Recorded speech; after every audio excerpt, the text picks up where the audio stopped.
আসসালামু আলাইকুম, কেমন আছেন সবাই? আশা করি সবাই ভালো আছেন। সৌদি প্রবাসী ভাইদের জন্য আজকের এই ভিডিওটা গুরুত্বপূর্ণ ভিডিও। আমরা জানি যে বর্তমানে সৌদি আরবের শ্রম আইন মন্ত্রণালয়, মানব সম্পদ মন্ত্রণালয় থেকে আমাদেরকে যেই বিশেষ সুবিধাটা দিয়েছিল 2 মাসের একটা সময়, যে হুরুপ্রাপ্তরা এবং ইকামার মেয়াদ নেই তাদেরকে যেই গুরুত্বপূর্ণ যে সময়টা দিয়েছিল কাফালা হওয়ার জন্য বিনা দ্বিধাদ্বন্দ্বে বা বিনা পারমিশনে বৈধ হতে পারবেন। তো এদের মধ্যে থেকে বেশ কিছু সংখ্যক লোক কাফালা হতে পেরেছে, আবার অনেকেই হচ্ছে না, অনেকে হতে পারছে না। তো আমরা জানি যে এই 2 মাসের আর মাত্র অল্প কিছুদিন বাকি আছে, 3-4 দিন বাকি আছে, 29 তারিখ পর্যন্ত শেষ ডেট। এরপরে কি হতে পারে? ইতিমধ্যে আমি আরও একটা ভিডিও দিয়েছিলাম, সেখানে বলেছিলাম।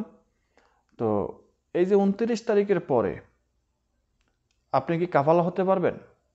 না, আপনি আর কাফালা হতে পারবেন না।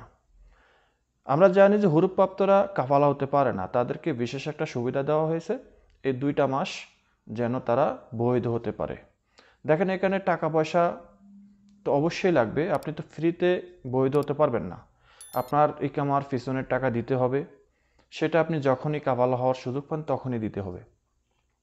এই 2 মাসের মধ্যে অনেকেই কাফালা ইচ্ছাকৃতভাবে হয় নাই, এমনকি যাদের ইকামার মেয়াদ নেই তারাও কিন্তু কাফালা হয় নাই। তাদেরকে যদিও আগে থেকেই এই সুযোগ দেওয়া আছে যে ইকামার মেয়াদ না থাকলে কাফালা হতে পারবেন, কিন্তু 29 তারিখের পরে, এই জানুয়ারির 29 তারিখের পরে যাদের ইকামার মেয়াদ নেই তারা কি কাফালা হতে পারবেন? আমার তো মনে হয় না তারা কাফালা হতে পারবেন, কারণ ইকামার মেয়াদ এক্সপায়ার হয়ে গেলে তাদেরও কিন্তু কাফালা হওয়া বন্ধ হয়ে যাবে।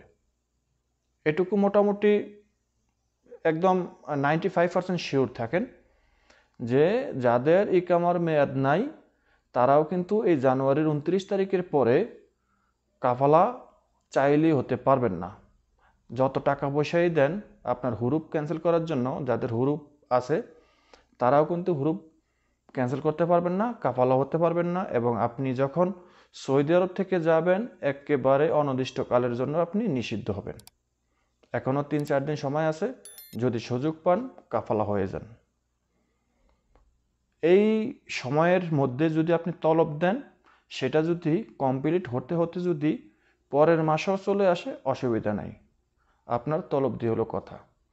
যদিও হাতে সময় খুব কম আছে, এই সময়ের মধ্যে সবার পক্ষে সম্ভব হবে না, তবে এটুকু মনে রাখবেন, যারা কাফালা হননি, হুরুপ্রাপ্তরা যারা কাফালা হননি এবং যাদের ইকামার মেয়াদ নেই, তাদের মধ্যে যারা কাফালা হননি, এর মধ্যে এই জানুয়ারির 29 তারিখের পর থেকে কিন্তু আপনাদের ভোগান্তি আছে।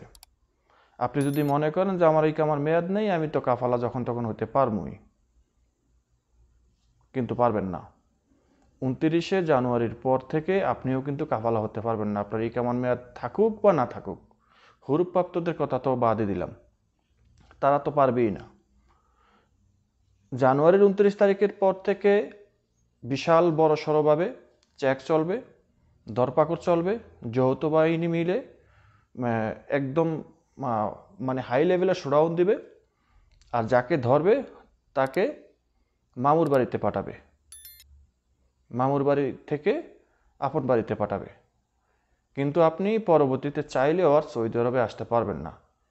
এবার আপনার যদি কেমন মেয়াদ উত্তীর্ণ হয়েও থাকে, কিংবা হুরুপ্রাপ্ত কিংবা ফাইনাল এক্সিটের মেয়াদ উত্তীর্ণ হয়ে থাকে, কেউই আসতে পারবেন না। সেরকম একটা রুলস জারি করতে যাচ্ছে। মোটামুটি 95% শিওর থাকেন, উপায় থাকবে না।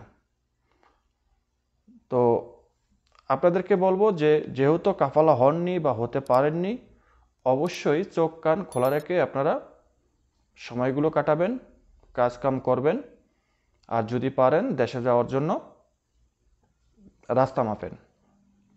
মনে রাখবেন 29শে জানুয়ারির পরে আসতেছে, একেবারে গ্রাস করবে আপনাদেরকে। তো ভিডিওটা অবশ্যই শেয়ার করে দিবেন, চ্যানেলটি সাবস্ক্রাইব করে পাশে থাকা বেল আইকনটা অন করে দিবেন। আল্লাহ হাফেজ।